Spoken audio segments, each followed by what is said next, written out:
नमस्कार। आज हम भारतीय लोकतंत्र के एक बहुत ही कह सकते हैं चर्चित और कभी-कभी विवादास्पद पहलू पर बात करेंगे। न्यायिक सक्रियता, जुडिशियल एक्टिविज्म। ये शब्द सुनने में शायद थोड़ा भारी लगे, पर इसका असर हम सब पर पड़ता है। ये जो सोच है ये आई अमेरिका से। 1947 में आर्थर श्लेसिंगर जूनियर ने ये टर्म इस्तेमाल किया था। भारत में अगर देखें तो इसकी जड़ें 1970 के दशक में जमनी शुरू हुई, जब justice VR Krishna Iyer, PN Bhagwati जैसे जजों ने न्यायपालिका की भूमिका को एक नई दिशा दी थी। हमारे पास आज judicial activism and restraint in India इस शीर्षक वाले स्रोत के कुछ अंश हैं, तो इनके जरिए हम समझने की कोशिश करेंगे कि ये न्यायिक सक्रियता आखिर है क्या, क्यों इसकी जरूरत महसूस हुई, और क्या ये हमेशा अच्छी ही होती है या इसके कुछ खतरे भी हैं। चलिए मिलकर इस विषय की तह तक चलते हैं। तो सबसे पहले ये न्यायिक सक्रियता है क्या, अगर आसान शब्दों में कहें तो? देखिए, आसान शब्दों में समझे तो ये न्यायपालिका का वो रवैया है जहां वो सिर्फ एक मूक दर्शक बनकर नहीं रहती, बल्कि आगे बढ़कर अपनी भूमिका निभाती है।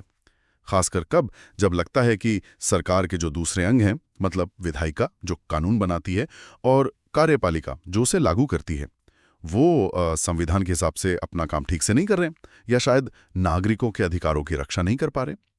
इसे कभी-कभी न्यायिक गतिशीलता या जुडिशियल डायनामिज्म भी कहते हैं। अच्छा, तो मतलब जब सिस्टम के दूसरे पहिए थोड़े धीमे पड़ जाएं या कहीं अटक जाएं, तो न्यायपालिका एक तरह से इंजन को धक्का देती है। हाँ, कुछ ऐसा ही समझ सकते हैं, बिल्कुल।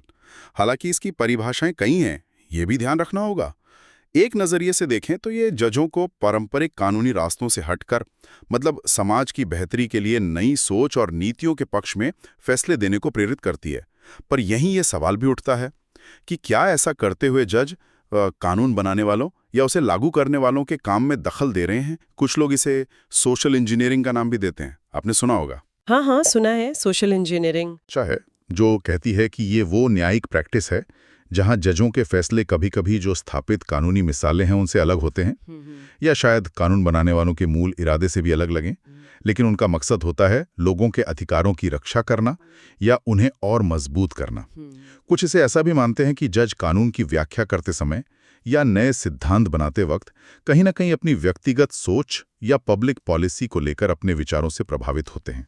तो संक्षेप में कहें तो ये जरूरतमंदों तक न्याय पहुंचाने की कोशिश है, समाज के बड़े मुद्दों पर सुनवाई करने और उसके लिए नए रास्ते, नए सिद्धांत, इनको तलाशने की एक प्रक्रिया है।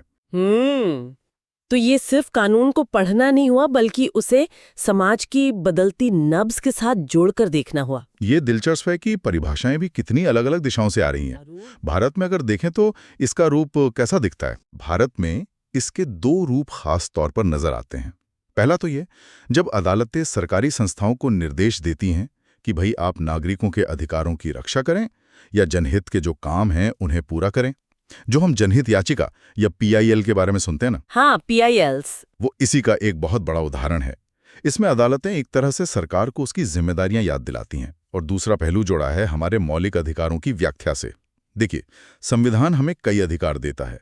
समानता का अधिकार अनुच्छेद 14, बोलने की आज़ादी अनुच्छेद 19 और जीने का अधिकार अनुच्छेद 21, और भी कई हैं। तो अदालतों ने समय समय पर अपनी समझ और विवेक से इन अधिकारों का दायरा बढ़ाया है।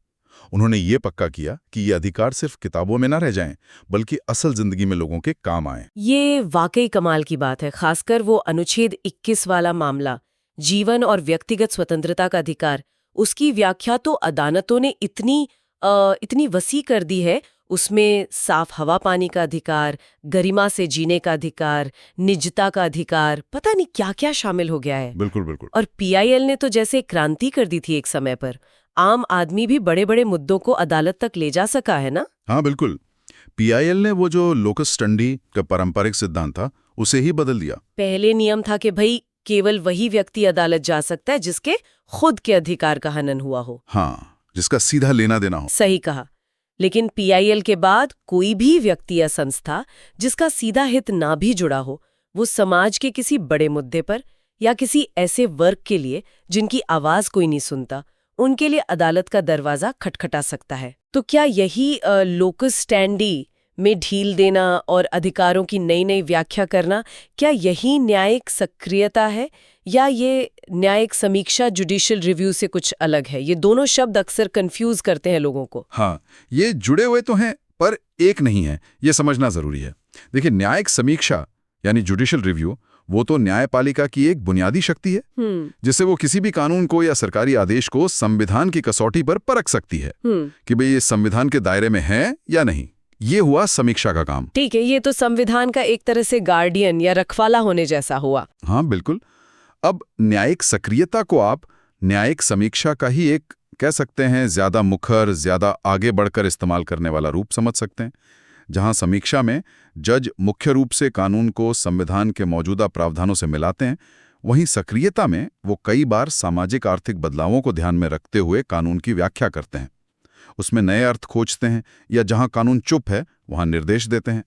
इसमें जज अपनी नीतिगत समझ का भी इस्तेमाल कर सकते हैं और इसीलिए कुछ आलोचक इसे न्यायिक विधान भी कह देते हैं, जुडिशियल लेजिस्लेशन। अच्छा, मतलब जजों द्वारा कानून बनाने जैसा काम। हाँ, कुछ हद तक वैसा ही, या कम से कम उस दिशा में कदम बढ़ाने जैसा। तो समीक्षा एक तरह से संविधान का रेफरी बनना है, जबकि सक्रियता कभी-कभी कोच या गाइड बनने जैसा हो जाता है, जो खेल को एक दिशा भी लेने की कोशिश कर रहा है। ये फर्क महत्वपूर्ण है। पर सवाल ये उठता है कि न्यायपालिका को ये अतिरिक्त भूमिका निभाने की जरूरत पड़ती क्यों है? क्या ये संविधान में कहीं लिखा है? देखिए, सीधे तौर पर न्यायिक सक्रियता शब्द तो संविधान में नहीं मिलेगा आपको, लेकिन इसकी जरूरत कई वजहों से महसूस होती है।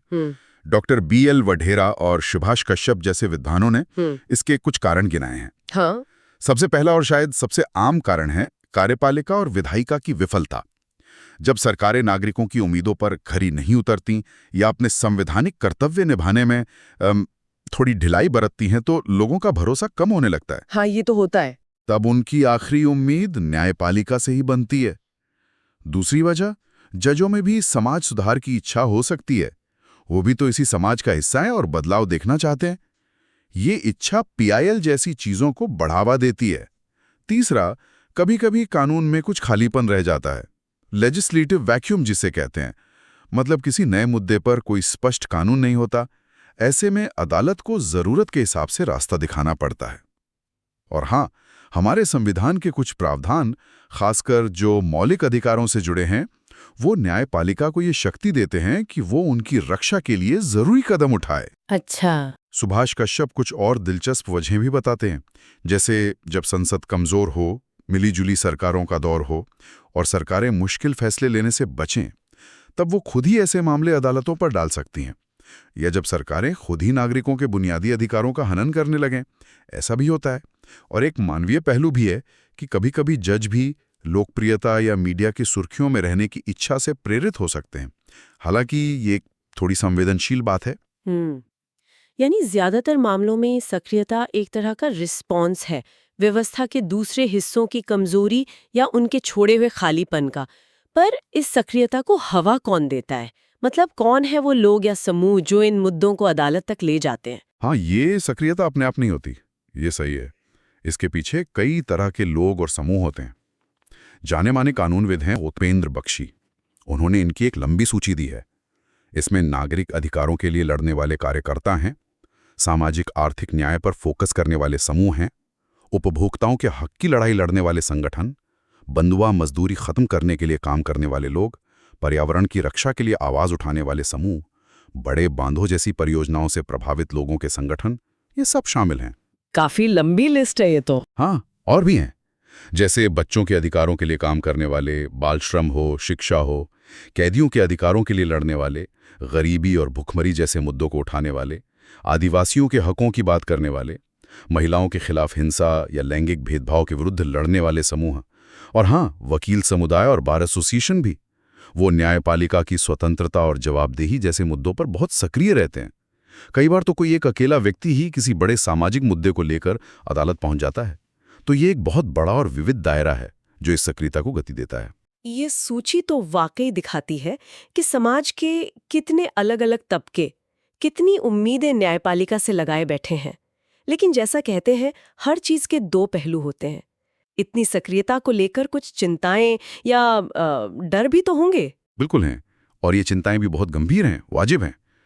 उपेंद्र बख्शी ने इन भयों या चिंताओं को भी बांटा है अलग अलग श्रेणियों में।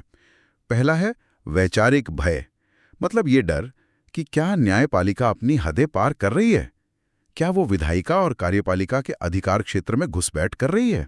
ये शक्ति पृथक्करण, सेपरेशन ऑफ पावर्स के सिद्धांत पर सवाल उठाता है। हाँ, ये तो बुनियादी सवाल है। बिल्कुल। दूसरा, ज्ञान संबंधी भय, क्या जजों के पास हर तरह के जटिल मामलों पर फैसला देने के लिए जरूरी विशेषज्ञता होती है? जैसे आर्थिक मामले हैं, वैज्ञानिक हैं, तकनीकी हैं, क्या वो बिना पूरी जानकारी के सही नीतियां बना सकते हैं? ये भी सोचने वाली बात है। तीसरा, प्रबंधन संबंधी भय।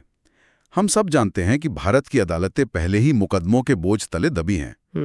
तो क्या पीआईएल और इस तरह के सक्रियता वाले मामले इस बोझ को और नहीं बढ़ा रहे? कहीं ऐसा तो नहीं कि आम आदमी के जो छोटे मोटे मामले हैं उनमें न्याय मिलने में और देरी हो रही हो? ये चिंता तो अक्सर सुनने में आती है। हाँ। चौथा है वैधता संबंधी भय। अगर अदालतें ऐसे आदेश देती हैं जिन्हें सरकार लागू ही न कर पाए या करना न चाहे तो क्या होगा? क्या इससे अदालत की अपनी इज्जत, उसका अधिकार कम नहीं होगा?